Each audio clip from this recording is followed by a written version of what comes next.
Gather round, disheveled ones, and welcome back to Disheveled by Dawn. And welcome to the Disheveled 2024 Year in Review. What I'm going to do is going to kind of break down, going to throw you some numbers, and we're going to talk about my favorites in a couple different categories for this year. This year, I made a comeback, like in May. I started dropping videos again. I dropped 31 videos this year and 10 shorts, bringing in 44 new subscribers, which, you know, it's kind of a bummer. There was only 44, but, you know, that's 44 positives, though. So let's, you know, let's look at the good thing that I didn't lose 44 subscribers, right?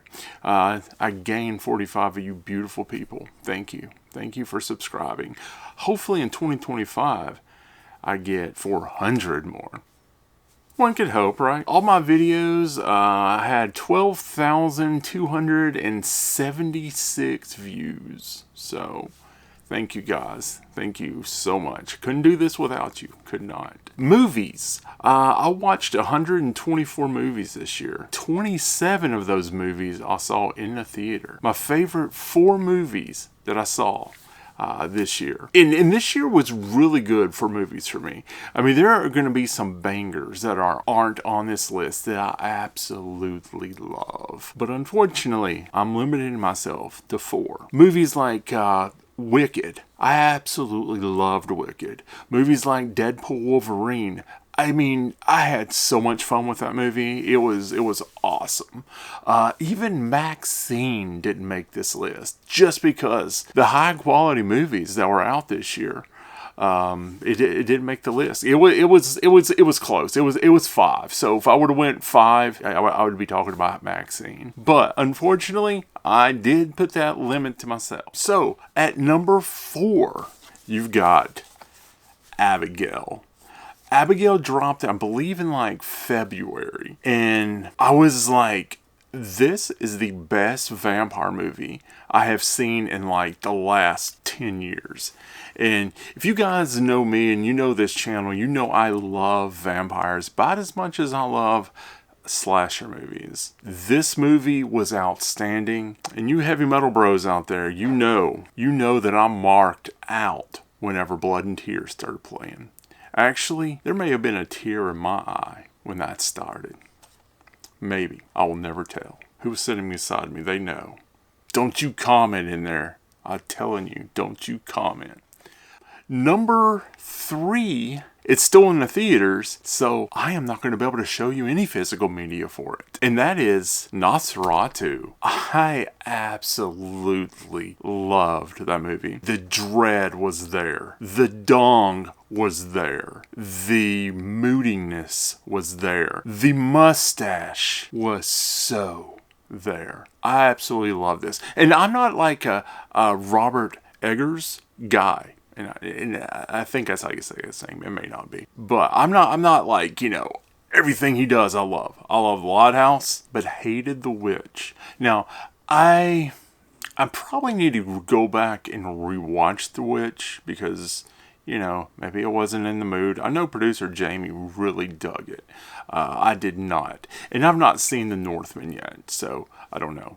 Or Hansel and Gretel. I believe we've done that one as well. And maybe done some other things. But of the 2 movies I saw before Nosferatu, loved one and I did not love the other. My number 2 movie, Terrifier 3. Absolutely the best slasher this year. I loved In a Violent Nature. It didn't hold a candle to Terrifier 3. It just did not. This movie was gold. My number 1, I don't have a physical copy of yet because it hasn't been released, and that is The Substance. That movie, holy shit. Outstanding. Just absolutely love that movie. I can't wait till it's on 4K or Blu-ray. I've got it pre-ordered. I don't remember which one I pre-ordered. Probably should have got the 4K if that was available.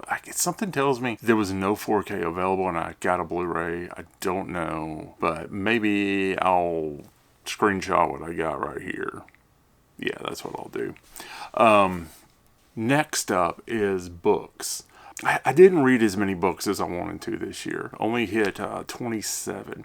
My goal was to read 52 books, and I only did 27. I think I may have got that goal up there a little too high for myself, I guess. But little disclaimer about the books I'm going to say. The books that are on this list for my favorite 4 were not released this year because unfortunately I did read some books from 2024. Majority of my reading was not a current book. My number 4 is this chunky baby right here. Animal Man. This is by Grant Morrison and Chaz Truong. I don't know that I'm saying that right. I'm probably not saying that right. Guys, oh my gosh, this book is amazing. Grant Morrison is just a master storyteller. He's amazing. And so this collects the first 26 issues of the series, and the series started in like late 80s. And also includes Secret Origins 39. It's the longest book I read this year, being 708 pages. If you love comics, this one may be one you want to check out. My number 3 comes to us by Brian King. This one is book 2 in the Labyrinth. This is called Submerged. Don't just jump on this book. If you're interested in the Labyrinth, it'd be best if you read a lot of Brian's books, but at least start with book 1, which is called The Seven.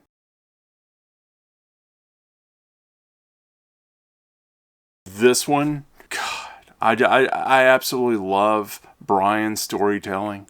Yet again, we have another master storyteller. This one, I believe, came out in 2022, I think. Wonderful. Well, hello there. The wonderful world of filming in this house is that I could be filming a video and I get sidetracked and I don't finish a thought. So this is my number 2. So I don't have a physical copy of this one.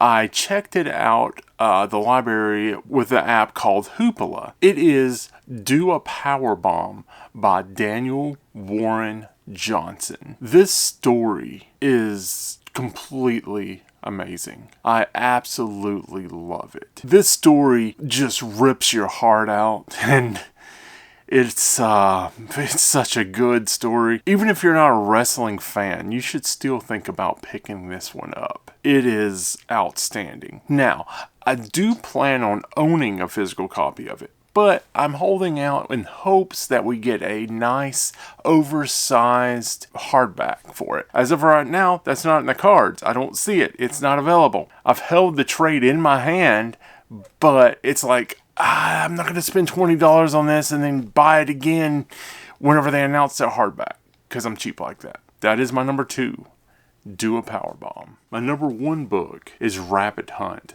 by Wrath James White. Guys, this one fucked me up. This one, holy shit. This one was fucking awesome. I loved Wrath James White. My favorite book by him has always been Succulent Prey. Oh man, this one, I'm gonna have to revisit Succulent Prey because this one may have knocked it out of that top tier. This book is from 2023, and I suggest if you've never read Wrath James White, go get this one. This one's gonna make you feel uneasy though. Just a fair warning. And that leads me to music. There were quite a few good albums released this year, and even more good singles, but we're only talking about albums. And this is my favorite 4. For 4, I do not have a physical copy of this album. The Stygian Rose by Crib Sermon. This album just rocks. I mean, I've been tearing it up on Spotify. My favorite track on it is Glimmers in the Underworld. Have you guys heard of these guys yet? They've been around for a little while. Just hearing about them now, it's awesome. I get all this new music that, was already in the world, and, I don't have to wait. My number 3, Invincible Shield by Judas Priest. Guys, this album rocks. I personally don't feel it's better than Firepower, unfortunately, because there are a couple tracks on here that don't really hit for me. Like, Firepower, I believe, like, the whole album hit for me, just like top to bottom. But this album, don't let me downgrade this one. It is an awesome album. Favorite track is Panic Attack. Fortunately, I guess, that track actually dropped in 2023. So, I'm like, well, do I want to say that? Because, technically that song is from 2023. And King Diamond's going to do this to me at some point, if that fucking album ever comes out. Because so far we've had a track drop in 2019. We had a track or two drop this year. So, okay, there's that King Diamond tangent. I'm already starting 2025 with tangents about King Diamond. Bet a few of you are in the comments doing the same. Us King Diamond fans are a little jaded because they keep saying... the problem is every track that has came from this fictitious album has been good. And this fictitious album has been called 17 different things. And is it a double album? Is it a triple album? Is it a single album? Is it an EP? I don't know. But since Panic Attack came out in 2023, I'm going to go ahead and say Gates of Hell would be my top track. Honestly, it's Panic Attack, though. Runner up, Gates of Hell. I do not own a physical copy of this next album yet. The vinyl is on its way here. I can't wait to get that thing. Actually, I'll probably do an opening for that if you guys would like. And it is for you Type O Negative fans. I went through decades of bands trying to sound like Led Zeppelin. I am not a Led Zeppelin fan. But some of these bands that tried to sound like Led Zeppelin are actually good and I actually like them. But it's interesting. And, there's a lot of bands trying to sound like Black Sabbath. Actually, Type O Negative tried to sound like Black Sabbath, right? Well, this band is doing that whole, in the style of Type O Negative. And the album is called Faded Dream. The band, Neon Nightmare. Guys, this album is like gold. It was hard for me to choose one song to give you guys my top track on this album.